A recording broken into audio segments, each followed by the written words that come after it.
नमस्कार, मैं आरबी सिंह यादव और आप देख रहे हैं मेरा YouTube channel RB Singh Yadav editor. आज हम कांग्रेस की प्रेस कॉन्फ्रेंस में सीधे आपको ले चलते हैं और वहाँ पर जो खुलासे हुए हैं, मनी लॉन्ड्रिंग का जो खुलासा किया है पेटीएम के जरिए, जो पेटीएम बैंक है, तो यहाँ पर उनकी कांग्रेस की जो प्रवक्ता हैं सुप्रिया श्रीनेत, तो वो सीधे लाइव हो रही हैं और मैं आपको उनकी पूरी प्रेस कॉन्फ्रेंस दिखाता हूं, उसके बाद फिर हम बात करेंगे। कर लेते हैं। एक ये सेल्फी देखिए, उसके बाद एक ये दूसरी सेल्फी देखिए,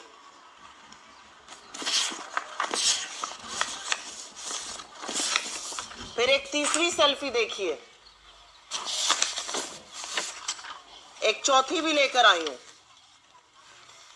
इन सेल्फियों को देखने के बाद आपको कुछ और दिखाऊंगी। 10 नवंबर 2016 को इस देश के तमाम अखबारों में, अगर आप थोड़ा जूम इन कर पाए तो फ्रंट पेज पर, कवर पेज पर 10 नवंबर 2016 नोटबंदी के 2 दिन बाद एक बड़ा सा विज्ञापन कवर पेज पर छपा था। और आप लोग तो प्रबुद्ध मीडिया के साथी, आप जानते हैं कि कवर पेज कितना महंगा होता है, लेकिन ये कवर पेज का विज्ञापन छपा था जिस पर मोदी जी को मजबूत निर्णय, नोटबंदी जैसे मजबूत निर्णय को लेने के लिए साधुवाद किया गया था। पेटीएम ने छापा था। ये वही पेटीएम है जो नरेंद्र मोदी जी के ऊपर एक पिक्चर बनी है, थोड़ी घटिया सी पिक्चर थी, कोई बात नहीं। उस पर 15% का कैशबैक देता है, 200 रुपए कैशबैक, जिसका जिक्र प्रधानमंत्री उत्तराखंड की अपनी रैली में करते हैं। तो ये सारी सेल्फी में जो व्यक्ति आपको दिख रहा है, तमाम वीडियो है उछल कूद करते हुए, डांस करते हुए, खुश होते हुए। ये वीडियो विजय शेखर शर्मा के हैं, जो पेटीएम के सीईओ हैं, जो पेटीएम के संस्थापक हैं, फाउंडर हैं। और इस तरह का साधुवाद देना, इस तरह की खुशी व्यक्त करना स्वाभाविक है, क्योंकि मोदी जी ने छप्पर फाड़ के उनको खुशियां देने का काम किया है। आप ये सोचिए कि जिस नोटबंदी ने अर्थव्यवस्था को अधिया दिया, जिस नोटबंदी ने हजारों लाखों एमएसएमईज बंद कर दिए, लोगों को बेरोजगार कर दिया, उस नोटबंदी को साल दर साल अपने लिए सबसे शुभ दिन मानने का काम करने वाले व्यक्ति विजय शेखर शर्मा हैं। उन्होंने अपनी कंपनी का आईपीओ भी 8 नवंबर को ही किया था, 2021 को। खैर, परेशान करने वाली बात यह है कि इस व्यक्ति और इसकी कंपनी के खिलाफ मनी लॉन्ड्रिंग जैसे गंभीर आक्षेप लगे हैं और गंभीर आरोप लगे, और यह विपक्ष ने नहीं लगाए, ये इस देश के भारतीय रिजर्व बैंक ने लगाए हैं। और उन अनियमितताओं के चलते उनके पेटीएम पेमेंट बैंक को प्रतिबंधित कर दिया गया है, पूरी तरह से बंद कर दिया गया है। ना वो टॉपअप कर सकते हैं, ना वो कुछ क्रय कर सकते हैं, ना वो जमा कर सकते हैं पैसा। 29 फरवरी से पेटीएम पेमेंट बैंक पूरी तरह बंद हो जाएगा। आपकी जानकारी के लिए सारी कार्रवाई आरबीआई ने अपने अधिनियम 35A के तहत की है। तो ये वो व्यक्ति है जो प्रधानमंत्री के बेहद करीबी है। ये वो व्यक्ति है जिनके बारे में प्रधानमंत्री अपनी चुनावी रैली में जिक्र करते हैं, तमाम सेल्फी खिंचाते हैं। आप सब जानते हैं, प्रधानमंत्री की तस्वीर को अगर आप किसी अखबार में इस्तेमाल करते हैं विज्ञापन के लिए, तो आपको पीएमओ की संस्तुति चाहिए होती है। तो ये बहुत करीबी है प्रधानमंत्री के, बहुत चहेते हैं, बहुत लाडले हैं। और अब ये मनी लॉन्ड्रिंग जैसे आक्षेपों से घिरे हुए हैं। और ऐसा नहीं है कि ये गाज एकदम से गिर गई है, क्योंकि अगर खबर देखिए और रिपोर्टर्स जो आप ही लोग लगा रहे हैं, उनके मुताबिक 2017 में लाइसेंस मिलने के 1 साल के अंदर गंभीर घपले शुरू हो गए थे और आरबीआई ने बार बार दंडित करने का भी काम किया। कभी जमाकर्ताओं पर रोक लगी, कभी जुर्माना लगा 6-6 करोड़ रुपए का, तमाम चीजें हुई। लेकिन उस दौरान भी, उसके बावजूद भी प्रधानमंत्री इनकी पैरवी करते रहे, इनका प्रचार प्रसार करते रहे। कुछ बातें जिन पर इनको यह सजा सुनाई गई है उसका उल्लेख कर देती हूं। खबरों के मुताबिक आरबीआई ने 35 करोड़ पेमेंट बैंक के जो वॉलेट थे उसका निरीक्षण किया। उसमें से 31 करोड़, 35 करोड़ का निरीक्षण किया, 31 करोड़ निष्क्रिय पाए गए। पैन कार्ड, एक एक पैन कार्ड हजारों नंबरों से जुड़ा पाया गया। लाखों खातों का केवाईसी नहीं हुआ था। मनी लॉन्ड्रिंग की संभावनाएं इसी से उजागर हुई। बैंक द्वारा लगातार झूठी अनुपालन रिपोर्ट देती जाई गई और जो ग्रुप 197 कंपनी का नाम है, लेकिन पेटीएम की जो ग्रुप कंपनीज हैं उसमें आपस में जो घपला था उसके चलते आरबीआई ने ये बड़ा कदम उठाया।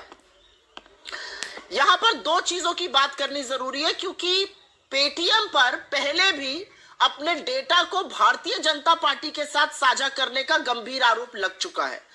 आरबीआई ने पेटीएम पेमेंट बैंक के बीच और पेटीएम के बीच होने वाले डेटा ट्रांजैक्शन पर भी गहन चिंता जताई है और यह भी सामने आता है कि इस चिंता के बावजूद ना शीर्ष अधिकारियों का तबादला हुआ, ना उनके खिलाफ कोई कदम उठाया गया और कंपनी ने बिजनेस बनाने के जुनून में लगातार नियमों का उल्लंघन किया और हर तरह के कानून को ताक पे रखा।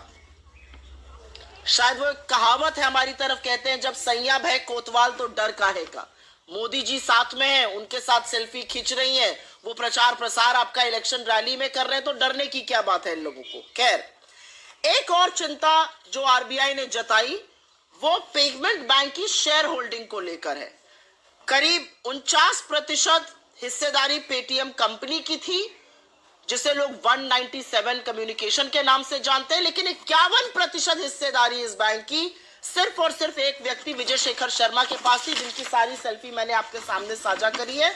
और ये एक बहुत चिंता का विषय है, क्योंकि इससे साफ होता है कि एक व्यक्ति जिस तरह का भी निर्णय चाहे वो कर सकता था। अंत में आरबीआई की कार्रवाई की एक बड़ी वजह, और ये बहुत चिंता का विषय ये भी था कि चीनी निवेश भर भर के, चीन की कंपनी का निवेश भर भर के पेटीएम में था, पहले अलीबाबा और उसके बाद भी जो एंट ग्रुप है चाइना का, उसके पास करीब 10% साझेदारी आज भी है और संभावनाएं हैं कि डेटा की साझेदारी उस कंपनी के साथ की गई। तो अंत में कुछ बड़े सवाल खड़े हो जाते हैं, कुछ बड़े गंभीर मुद्दे खड़े हो जाते हैं जिसको उठाना जरूरी है। क्या मोदी जी के मधुर संबंधों के चलते उद्योगपति कानून को ताक पर रखकर काम कर रहे हैं?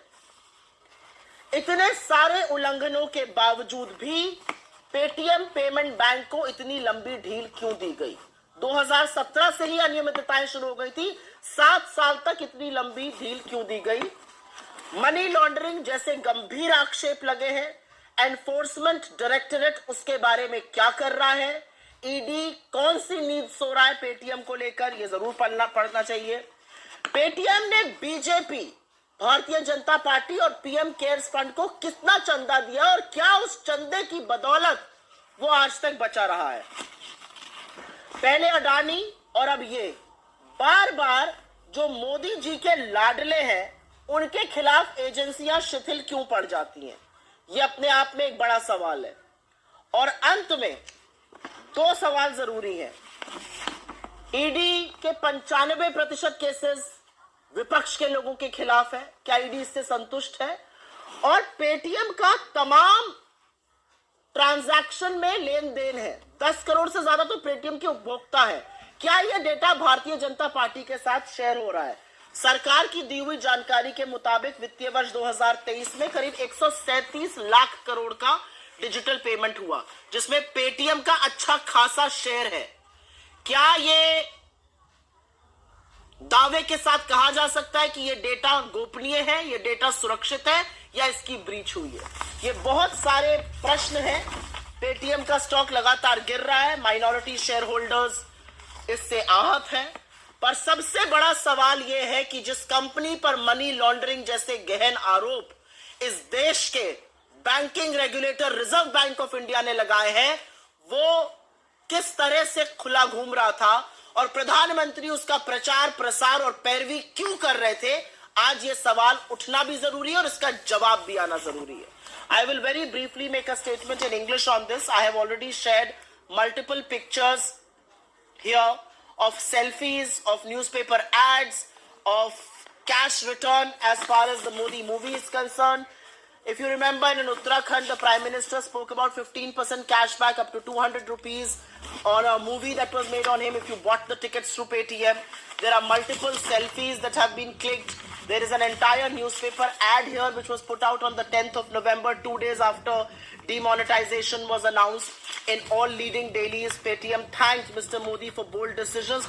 So here is Vijay Shekhar Sharma, who is a huge beneficiary of demonetization, known to be extremely close to the Prime Minister, and whose Paytm payment bank has now been banned by the Reserve Bank of India. But the trouble did not happen all of a sudden. The trouble had been going on for a while, and the reality is that the Paytm payment bank was found to be flouting rules from the time it was conceptualized, from the time it got a banking license. There are various things that the RBI found out. 35 crore payment Paytm banks and wallets were probed. 31 crore of them were found to be not operational. KYC was not done. Questions of money laundering have arisen. PAN cards were attached to thousands of accounts at the same time. There was no compliance report, and if compliance report, misleading compliance report was submitted by the Paytm payment banks.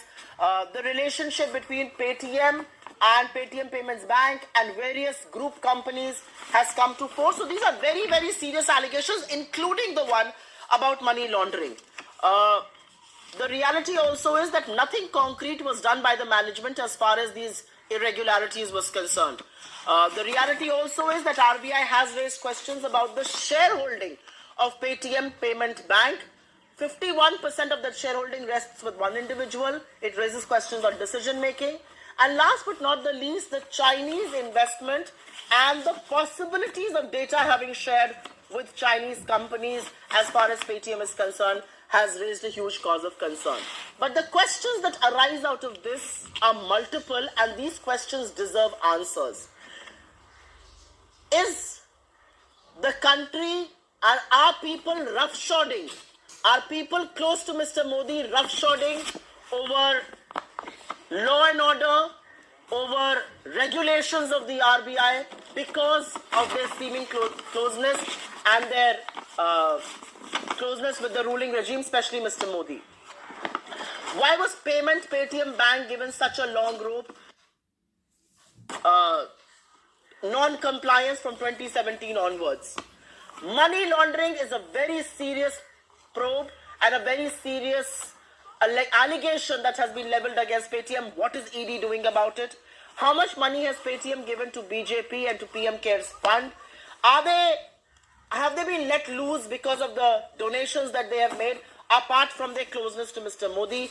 And last but not the least, why is it that everybody associated with Mr. Modi sees no probe, whether it is Mr. Adani or whether it's Vijay Shekhar Sharma or Paytm? And lastly, Paytm has a substantial share of digital payments.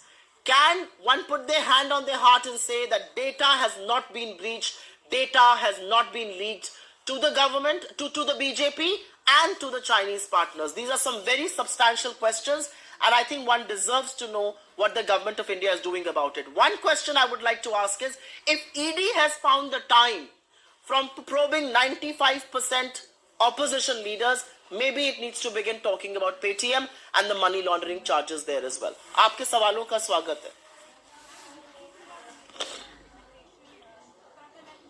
I will first talk on Paytm. अगर आपके पास Paytm पे कोई सवाल है तो उस पर जरूर पूछिए, क्योंकि सरकार ने अभी तक कोई जवाब नहीं दिया है. असलियत यह है कि 2017 से इरेगुलरिटीज चल रही थी, आरबीआई ने बैन कर दिया है, लेकिन सरकार ने अभी तक कोई जवाब देना वाजिब नहीं समझा है. तो मुझे लगता है पहले पेटीएम पे बात हो जाए, अगर आप लोग के कुछ सवाल उस पर हो.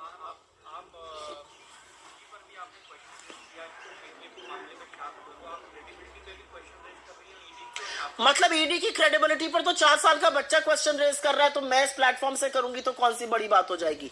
ईडी की क्रेडिबिलिटी और विश्वसनीयता तो ये है कि वो भारतीय जनता पार्टी का फ्रंटल बन चुकी है, तो पहले भारतीय जनता पार्टी को बचाती है, राजनीतिक प्रतिद्वंदता से 95% केसेस ऑपोजिशन के खिलाफ करती है, और जब इस तरह की चीजें आती है तो ईडी मानो कुंभकर्ण की नींद सोई हुई है।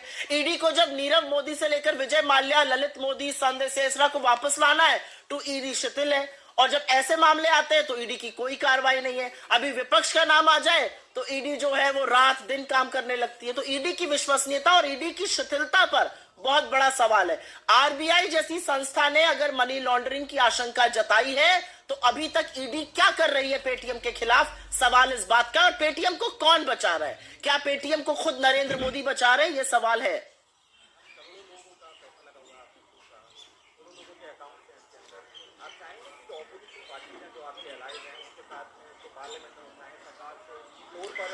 मैं बिल्कुल आशा करती हूं कि इस मामले को सदन में उठाया जाएगा। मैं बिल्कुल आशा करती हूं कि इस मामले की उचित कार्रवाई होगी। मैं आशा करती हूं कि जो छोटे निवेश करता, जो जिनका पैसा डूब गया, और जो लोग उपभोक्ता है पेटीएम और पेटीएम पेमेंट बैंक के, उनको क्लैरिटी मिलेगी। एक अजीब सी आशंका है लोगों के अंदर, लोग घबराए हुए हैं, लोगों को लगता है कि उनका डेटा ब्रीच हुआ है। डेटा ब्रीच होने के साथ साथ यहाँ पर पैसे की भी बात है। इतने लोग जो फास्टैग यूज करते हैं, बहुत सारे लोग पेटीएम पेमेंट बैंक के थ्रू करते हैं, उसका क्या हो रहा है? पेमेंट्स जो बहुत सारे वेंडर्स हैं तमाम हिंदुस्तान में, छोटी दुकानें, खोमचे वाले छोटे लोग, वो पेटीएम पेमेंट बैंक यूज करते हैं, उसका क्या हो रहा है? तो मुझे लगता है ये बहुत गंभीर मुद्दा है और बिल्कुल इसको देश के सदन में गूंजना चाहिए। सरकार हर बार अपराधियों को इसलिए नहीं बचा सकती क्योंकि वो मोदी जी के साथ खड़े होकर सेल्फी खींच रहे हैं और उनका चरण वंदन कर रहे हैं और नोटबंदी जैसे बेतुके और बिल्कुल वाहियात डिसीजंस को सबसे मजबूत और निर्णायक कदम बता रहे हैं। या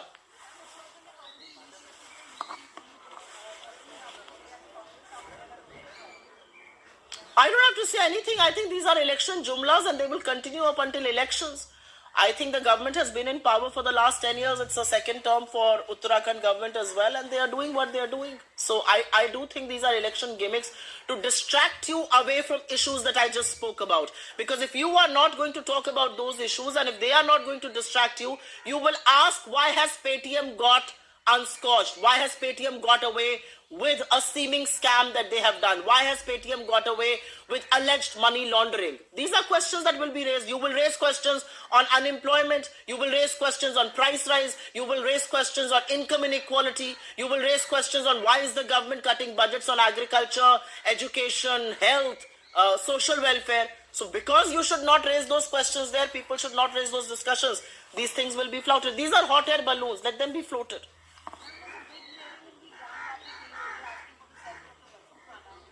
Let the courts decide. We'll see what has to be done.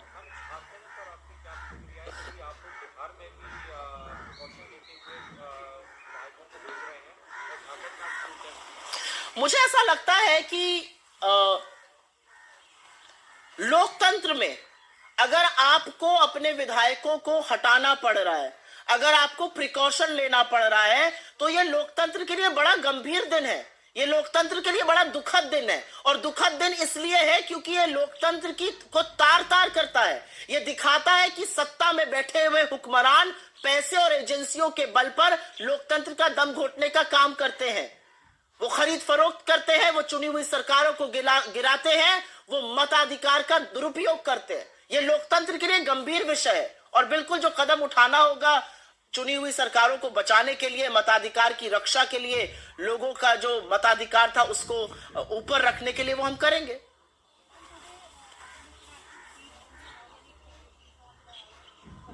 We will see a series of jumlas, chest thumping, because the Prime Minister chooses not to speak about income inequality. The Prime Minister does not want to speak about rural economy. The Prime Minister does not want to speak about the pain that the Indian economy is feeling. He does not care a damn about the unemployed youth of this country. He does not care about people reeling under high prices. तो prime minister जुमले बोलते हैं, आज फिर हम जुमला सुनेंगे, chest thumping सुनेंगे। प्रधानमंत्री को बेरोजगारी से, महंगाई से, आर्थिक असमानता से, युवाओं के अंधकार होते हुए भविष्य से, पेटीएम जैसे होते हुए फ्रॉड से, मनी लॉन्ड्रिंग के ऐसे स्कैम से कोई मतलब नहीं है। प्रधानमंत्री का एक ही ध्येय है, भटकाओ मुद्दों से, क्योंकि अगर नहीं भटकाएंगे तो 10 साल का जो कच्चा चिट्ठा है वो सामने आ जाएगा। Thank you very much. आप देख रहे थे सुप्रिया श्रीनेत को। आपको इस प्रेस कॉन्फ्रेंस पर कोई बात करनी है तो ज़रूर करें। Thank you very much. मैं आरबी सिंह यादव।